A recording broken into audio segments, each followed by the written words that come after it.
রসুন place reviewer চ্যানেলের পক্ষ থেকে আপনাদের আন্তরিক ধন্যবাদ জানাই। দেখুন এখানে এই ভূতির খালের ওপর পাইলিং করা হচ্ছে এবং এখানে খালে জল বের করে দেওয়ার জন্য একটা প্রাথমিক একটা হিউম পাইপ দিয়ে জলগুলি বের করে দেওয়া হচ্ছে এবং এইগুলোতে পাইলিং হয়ে গেছে। এই যে খাঁচাগুলি দেখছেন এগুলি ঢুকিয়ে দেওয়া হয়েছে এবং ঠিক ভূতির খালের ওপর এই কাজগুলি চলছে, পাইলিংয়ের কাজ চলছে এবং পাশেই হচ্ছে আন্ডার ভেহিকেল পাসিং যেটি তৈরি করা আছে। দেখছেন এখানে জলটি প্রবাহিত হচ্ছে।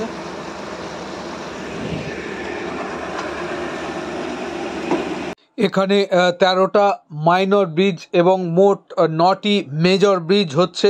তাছাড়াও যে একটি রাস্তা যাচ্ছে ন্যাশনাল ওয়ে, সেই জন্য আরও 3টি ব্রিজ হবে, মোট 25টি মতো ব্রিজ হবে এবং সেই ব্রিজের কাজই চলছে। মুহূর্তে আমরা আছি কামারপুকুর কলেজের পিছনে। দেখুন এখানে ভূতির খালের ওপর পাইলিং হচ্ছে আর পাইলিং ক্যাপ অর্থাৎ পাইলিং করার জন্য যে রড, সেই রড করা হয়ে গেছে। এবার পাইলিংয়ের কাজ শুরু হবে, অর্থাৎ ভূতির খালের ওপর যে ব্রিজ সেটি কিন্তু এবার নির্মিত হবে।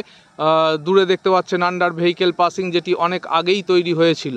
ঠিক কিভাবে পাইলিংয়ের যে বোরিং করা হয়, দেখুন এইখানে এই মেশিনটির সাহায্যে গর্ত করা অর্থাৎ বোরিং করার কাজ চলছে। জল দিয়ে মাটিকে নরম করে এবং ফলার সাহায্যে মাটিকে কর্ষণ করে সেখানে গর্ত তৈরি করা হচ্ছে। জলের ফোর্স এবং এই যে মেশিনের চাপ, এই দুইয়ের মাধ্যমেই এখানে গর্ত তৈরি করা হয় মাটির মধ্যে।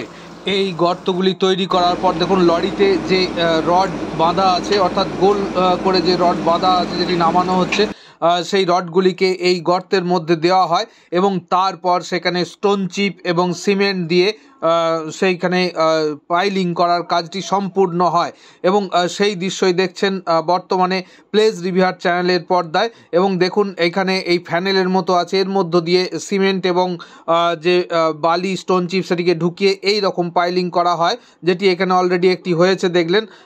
তো এই হচ্ছে পাইলিংয়ের সিস্টেম এবং ভূতির খালের ওপর ঠিক এই রকমই পাইলিং করা হচ্ছে।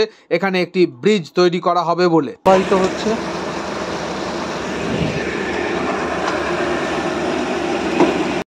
এই জায়গাটিতে পাইলিংয়ের কাজ সম্পূর্ণ হয়ে গেছে। এখানে একটি ব্রিজ হবে, ঠিক কামারপুকুর যে কলেজ আছে সেই কামারপুকুর কলেজের পিছনে একটি ব্রিজ হবে এবং এগুলি হচ্ছে সেই পাইলিং হয়েছে। পাইলিংয়ের ওপর তৈরি হবে পাইলিং ক্যাপ, তারপর ব্রিজ।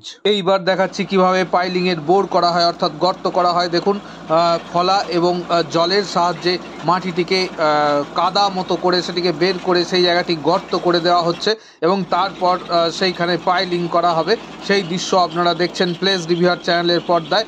দেখুন এইভাবে মেশিনের সাহায্যে এই রডটিকে মাটির নিচে ঢোকানো হবে, যেখানে যেমন ইঞ্জিনিয়াররা প্রয়োজন মনে করবেন, কোথাও 25, কোথাও 30 বা কোথাও 40 ফুট হতে পারে।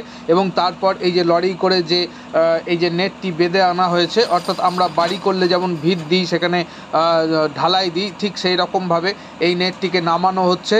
এটি নামিয়ে এবার ওই যে গর্তটি করা হয়েছে সেই গর্তর মধ্যে এই নেটটিকে ভরে দেওয়া হবে এবং তারপর স্টোন চিপ, বালি এবং সিমেন্ট দিয়ে জাম্প করা হবে এবং এইটি একটি বেস থাকবে, অর্থাৎ যখন ট্রেন যাবে এর ওপর দিয়ে বা ভূমিকম্পই হোক বা যাই হোক, তাতে করে যাতে নোড়াতে না পারে, অর্থাৎ কোনো রকম জার্কিং যেন না হয়, সেই সমস্ত বিষয়গুলি এখানে দেখা হয়। সেই জন্যই এরকম বড় বড় যে দেখছেন তার নয় ঠিক বলবো, লোহা এবং মানে বিভিন্ন সাইজের লোহা, সেগুলিকে এইভাবে স্ট্রাকচার তৈরি করা হয়েছে এবং সেই স্ট্রাকচারগুলিকে ওই গর্তের মধ্যে ঢুকিয়ে দেওয়া হবে এবং ভূতির খালের ওপর যে নির্মাণ কার্যটি হবে তার জন্যই এইগুলিকে আনা হচ্ছে এবং আর কিছুদিন পরে এগুলিকে ঢুকিয়ে ভেতরে জাম্প করে দেওয়া হবে এবং সেই পদ্ধতিটিকেই বলা হয় পাইলিং।